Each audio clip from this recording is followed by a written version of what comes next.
मैं नरेश कुमार जांगड़ा हंस वास्तु शक्ति चैनल की पाठशाला में आपका हार्दिक स्वागत करता हूँ। कमेंट लिखते हैं। किसी का श अक्षर से शुरू होने वाले नाम को किस दिशा में काम करना चाहिए? देखिए, अपने से पूर्व की तरफ चलना है। आप जहां भी रह रहे हो उससे ईस्ट की तरफ चलना है। ईस्ट फेसिंग मकान लेना है। ईस्ट फेसिंग कोई भी बिजनेस का स्थान लेना है। अगर आप इन फार्मूलों को लगा के चलते हो, आपको बहुत अच्छे परिणाम देखने को मिलेंगे। अब देखिए, ये जो चीजें मैं बता रहा हूँ कि 6 अक्षर के आदमी पूर्व दिशा के मकान में अगर रहते, तो आप देखो प्रैक्टिकल में वो मकान चाहे कितना भी दूषित हो, उस मकान में जितने भी आदमी रह रहे हैं उनमें 6 अक्षर वाले अपने परिवार से अलग मिलेंगे। और अगर वास्तु के हिसाब से बन जाए और 6 अक्षर के नाम वाला आदमी हो, तो सुनने पर सौभाग्य का काम होता है। ये मैं अपने तजुर्बे बेस बात कर रहा हूँ, तो मैंने अपने बहुत सारे केसों में ये चीजें नोट की और मैं ये जन कल्याण के लिए ही बता रहा हूँ। अब देखो, जो बिल्डर हैं या जो किराए के मकान में रहते हैं, उनके लिए तो ये बहुत अच्छा ऑप्शन है। मैंने एक वीडियो में और भी बताया था, अगर एस से शुरू होने वाले नाम के लोग, 6 अक्षर से शुरू होने वाले नाम के लोग अगर साउथ के मकान में रहते हैं, तो या तो उनका पैसा दवा पर खर्च होगा या दारू पर खर्च होगा। अब देखो, कितनी रिसर्च के बाद ये पॉइंट नोट किए गए। आप भी देखना। तो ये वे चीजें हैं जो आप अगर कैलकुलेशन करके अगर इस हिसाब से रहते हो, तो विशेष तौर पर बेनिफिट आपको देखने को मिलते हैं। और ये चीजें तो आप नोट करोगे, देखोगे आपके यार दोस्तों में, अगर पड़ोस में, रिश्तेदारी में, जानकारी में, है ना। तो आप देखते होगे, तो देखोगे तो आपको भी पता चलेगा इन चीजों का। मैं क्या कितनी कीमती बातें आपसे शेयर कर रहा हूँ सिर्फ जन कल्याण के लिए, कि कोई आदमी अगर इनसे फायदा उठाकर अगर अपने जीवन को आगे बढ़ा पाया, तो कम से कम उसकी ब्लेसिंग तो मिलेंगी, वो याद तो करेगा। और जो ये प्रैक्टिस करते हैं वास्तु की, तो इनके लिए तो एक अनमोल तोहफा है। ये भी अपने क्लाइंटों को बता सकते हैं। लेकिन ये रिसर्च आपको पूरे YouTube चैनल पे कहीं भी सुनने को भी नहीं मिलेंगे, मेरे चैनल से अलग।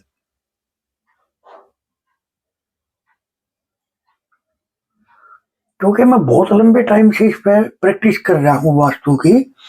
मैंने जब प्रैक्टिस शुरू करी तब तो 90% लोग तो वास्तु का नाम भी नहीं जानते थे, आम आदमी।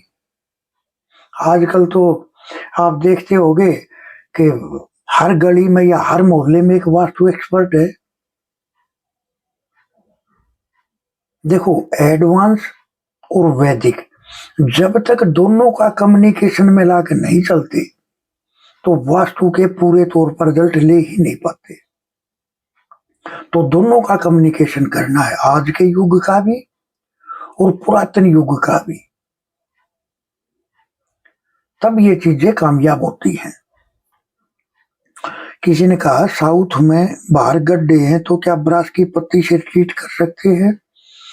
देखिए सर, ब्रास की पत्ती से ट्रीट करना, अब गड्ढे कौन से है, पानी का है, टॉयलेट का है, क्या है, या मैन होल है, या किस तरह के गड्ढे हैं जिनको आप ट्रीट करने की बात बोल रहे हो? सर, अगर आप अपना क्वेश्चन क्लियर करते तो मेरे को समझाने में थोड़ी सी आसानी होती। अगर ये आपका टॉयलेट का गड्ढा है, तो सर जब टॉयलेट को ही आदमी वास्तु में इतनी अहम एक विषय माना जाता है, तो सर ये तो उसका गड्ढा है। टॉयलेट सीट में तो पानी डाल दिया, वो साफ होगी। यहाँ तो गंदगी का स्टोर होता है। यहाँ राहु विशेष तौर पे हैवी होता है और वो अपने आसपास के एरिया को भी जकड़ने की कोशिश करता है। अब देखिए बाहर का गड्ढा। सर यहां मैं दो चीजें क्लियर करना चाहूंगा। अगर ये टॉयलेट का गड्ढा बाहर है तो आपकी ब्यूटी को प्रभावित कर देगा, आपके फेस को प्रभावित कर देगा, आपके लुक को प्रभावित कर देगा, इस पर असर आएगा। आप बोलोगे जी मैं पहले बहुत सुंदर था, अब वो चीज, वो आकर्षण मेरे अंदर नहीं रहा। और अगर अंदर का गड्ढा है तो गले से संबंधित समस्याएं दे देगा। सर पहले के जो राजे महाराजे थे उन्होंने इतने बड़े बड़े महल बनाए, लेकिन क्या कभी उन्होंने अपने महल के अंदर टॉयलेट बनाई? बिल्कुल नहीं। राजा भी सुबह रोटी लेकर भागता था, लुटिया लेके, डब्बा लेके, या जो भी कुछ होता था। क्योंकि आजकल के घरों में परमानेंट चीज क्या क्या होगी? एक तो वॉशरूम, बाथरूम, किचन और ये गड्ढे। किचन में क्या था? पहले मिट्टी के चूल्हे होते थे, आज लोहे के चूल्हे हो गए। सर ये तो एक वो चीजें हैं जो एक ये नोट करने वाली हैं। पहले हाथ से लीपते थे फर्श को, तो ग्राउंड की एनर्जी अपने आप बैलेंस रहती थी। आजकल दिखावा हो गया, दिखावा गया तो जमीन में स्ट्रेस हो गया। वो जो स्ट्रेस है वो इंसान पे हैवी हो गया, नई नई किस्म की बीमारियां होगी, नई नई किस्म की। क्यों होगी? पहली बात तो इलेक्ट्रॉनिक्स के सामान, दूसरी बात मोबाइल टावर, तीसरी बात फोन, चौथी बात तकरीबन आजकल सब कुछ अंडरग्राउंड है। कहीं पानी की लाइन जा रही है, कहीं शिविर की लाइन जा रही है। ये स्ट्रेस को क्रिएट करती ही ये चीजें, और फिर नई नई बीमारियां जन्म लेती हैं। सर ये जो, अगर आपको इनसे बचना है तो आज के युग में तो मोबाइल से भी नहीं बचा जा सकता, बिजली से भी नहीं बचा जा सकता, मोबाइल के टावर की किरण रेंज से भी नहीं बचा जा सकता। तो सर आज के टाइम में, आज के युग में इनको बैलेंस करना पड़ता है, वरना तो फिर तो शिकार तो होना ही पड़ता है किसी भी चीज का, किसी भी बुराई का, विचारों का, हेल्थ का, सोच का प्रभावित होना पड़ता है। तो इनको बैलेंस करना ही एकमात्र होता है। तो ये बैलेंस करके ही चलना पड़ता है ये सब कुछ। तो इस तरह से किसी ने लिखा, सर नीम का पेड़ मैंने अनुभव में पाया है कि जिसके आंगन में भी यह रहता है उस घर की उन्नति नहीं हो पाती। पहले यही तक का क्लियर करते हैं। देखिए सर, बड़े पेड़ घर के अंदर अच्छे नहीं होते, वो गंदगी फैलाते हैं। पत्त जड़ा गया तो पत्ते जड़ेंगे, पक्षी बैठेंगे तो वो अपना गंध फैलाएंगे। ये निहायत गलत होते हैं। और भारी पेड़ तो होने ही नहीं चाहिए सर। ये पेड़ नई नई बीमारियों को निमंत्रण देते हैं। अब वो है किस जगह पे? नीम क्या है? मंगल। किस जगह पे गया? वो तो है ही है कि वहां पक्षी बैठते हैं, वो पत्ते झड़ते हैं, वो गंदगी फैलती है, वो तो है ही है। प्लस में वो कहाँ गया? क्योंकि नीम क्या है? मंगल, भारी। तो ये चीजें तो घर में होनी ही नहीं चाहिए। आगे बोला इन्होंने, घर की उन्नति नहीं हो पाती अगर जड़े घर के अंदर पहुंच जाए तो कैंसर तक देखा गया है। क्या ये सही है गुरुजी? देखिए सर, ये चीज मैंने भी नोट करी है 2-3 केसों में कि नीम के पेड़ से, उस घर में नीम का पेड़ था, हालांकि हमने उसके घर का वास्तु नहीं करा, बस मोटा मोटी वहां से जाते जाते देखते थे, फिर पता भी चलता था कि भाई फला के कैंसर हो गया। तो सर मैं आपकी बात को 100% तो श्योर नहीं कर पाऊंगा, हाँ लेकिन बीमारियों का नियंत्रण जरूर हो जाता है, इसमें कोई दो राय वाली बात नहीं। लेकिन कैंसर भी हमने अपने एक दो के शो में देखा है। कैंसर के लिए सर और बहुत सारी चीजें देखनी पड़ती हैं। सर कैंसर के कितने गहरे राज हैं, कैसे कैसे उत्पन्न होता है, कैंसर का मेन कारण क्या है, डायबिटीज का मेन कारण क्या है। अब लोग टॉयलेटों में घुसे रहते हैं, टॉयलेट होगी एनी में तो कैंसर हो जाएगा, सर ऐसा नहीं होता है। कैंसर के तो और बहुत कारण है जो हम अपने कोर्सों में अच्छे से पढ़ा के चलते हैं। सर कैंसर होगा किसको, जिसमें कैल्शियम की कमी होगी। अब उसका पूरे तौर पर देखना, उसका क्या ट्रीटमेंट है, वो हम अपने कोर्सों में बहुत अच्छे से सिखा के चलते हैं। अगर आप उसको बैलेंस कर देते हो तो हमने ये भी देखा कि कैंसर भी ठीक हो गया, बीमारियां ठीक होगी। लेकिन सर कैंसर की जड़ कहाँ है, वो हम अपने कोर्सों में अच्छे से पढ़ा के बता के समझा के चलते हैं। क्योंकि कैंसर के मुख्य कारण कहीं कहीं और हैं, और वो उसकी जड़ तक तो पहुंच पाना सर बहुत बड़ी बात है। देखिए सर, इस बारे में मैं ये कहना चाहूंगा, मेरे आदरणीय गुरुदेव श्री सरबजीत सिंह जी ने इस विद्या की तह तक गए वो, लेकिन वो हाईली बोलते हैं तो आम आदमी उनकी बातों को समझ नहीं पाता, वो कहना क्या चाह रहे हैं उस तक पहुंच ही नहीं पाते। सर वो ज्ञान रखते हैं जिसकी वास्तु की हर सीमा को तोड़ दिया उन्होंने। तकरीबन दुनिया सब पढ़ी पढ़ाई रटी रटाई बातों पर चलती है, वो नहीं चलते रटी रटाई बातों पे। जो बंदा ध्यान करेगा ना, उसके अंदर ही घटित होना शुरू हो जाता है सब कुछ। सर ये जो ब्रह्मांड है ना, हमारा शरीर, इसी में है सब कुछ। ये ध्यान के माध्यम से आप इसको एक्टिव कर सकते हो, आप इसके रहस्यों को खोज सकते हो।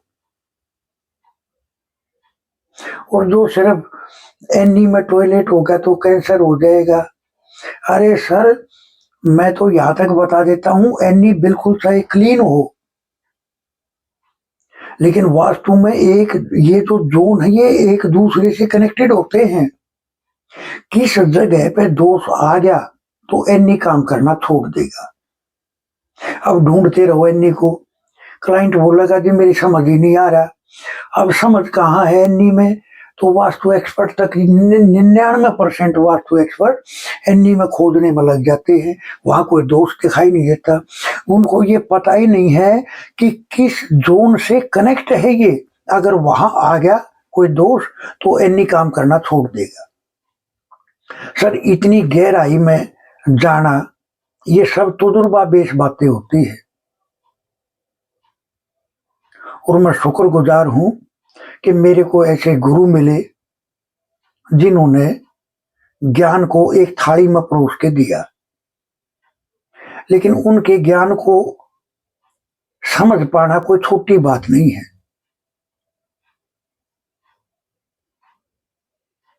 तो बस मैं ये कहना चाहूंगा कि आज के युग के विश्वकर्मा जी भगवान है ये, आज टेक्निकल के युग में। सर वे राज हैं इनके पास जो आम वास्तु एक्सपर्ट तो देख ही नहीं पाता। हाँ लेकिन सच्चाई से दुनिया दूर रहती है, ये भी है। क्योंकि अगर सच्चाई सबका सामना हो गया सच्चाई का, तो फिर सर बुराई रहेगी कहाँ, जबकि इस दुनिया का दस्तूर है, नियम है कि अच्छाई और बुराई दोनों यही रहनी है।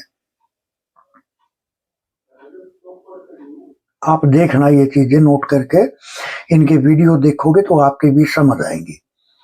हाँ, लेकिन ये एक एक टिप दे देते हैं, बाकी पकड़ना आपको है कि क्या है कहाँ है। ये तो एक रास्ता दिखा देते हैं, बाकी चलना खुद को पड़ता है।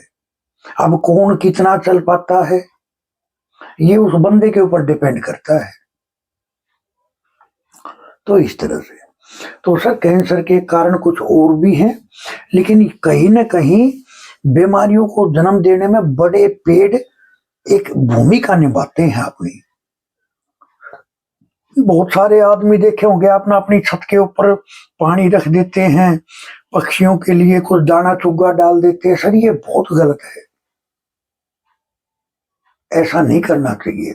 अपने घर से दूर वहां डाल लो। सर प्रकृति ने हर चीज को एक अपने तरीके से बनाया है और सबकी अपनी अपनी जगह निर्धारित की है। ये नहीं है कि शेर को पालतू बना लो, शेर को पालतू बनाओगे तो आपको भी मांसाहारी बनना पड़ेगा, आप भी उसके कर्मों के भागी बनोगे। तो सर जो चीज जंगल की है वो जंगल में ही होनी चाहिए। जैसे पीपल का पेड़ है, बड़ का पेड़ है, तो सर ये जंगल की शोभा बढ़ाते हैं, ये वहां से आशीर्वाद भी मिलता है। तो ऐसा नहीं है। अब देखो, घर को शुद्ध करने के मैं आपको कुछ विशेष टिप दूंगा जिससे आप अपने घर को शुद्ध कर पाओगे। सर पवित्र नदी का जल का छिड़काव हमें अपने घर पे जरूर करना चाहिए। पवित्र नदी के जल का छिड़काव हमें जरूर करके चलना चाहिए। और उससे भी अच्छा, अगर बरसात का पानी मिल जाए, अगर आप उसको छिड़कते हो अपने घर पे, तो नेगेटिविटी तो फौरन भाग जाती है। घर को शुद्ध करने के तरीके बता रहा हूं। या आपको 5 चीजों का अपने घर पे धुआं करना चाहिए। कौन कौन सी हैं वो चीजें? सर चंदन, लोबान, गूगल, गाय का घी और कपूर, इन सब का मिश्रण करके और गाय के गोबर की बनी हुई पोथी के ऊपर अगर आप इसका धुआं करते हो तो घर साफ और शुद्ध हो जाता है। नेगेटिविटी भागती है, पॉजिटिविटी का प्रवेश होता है।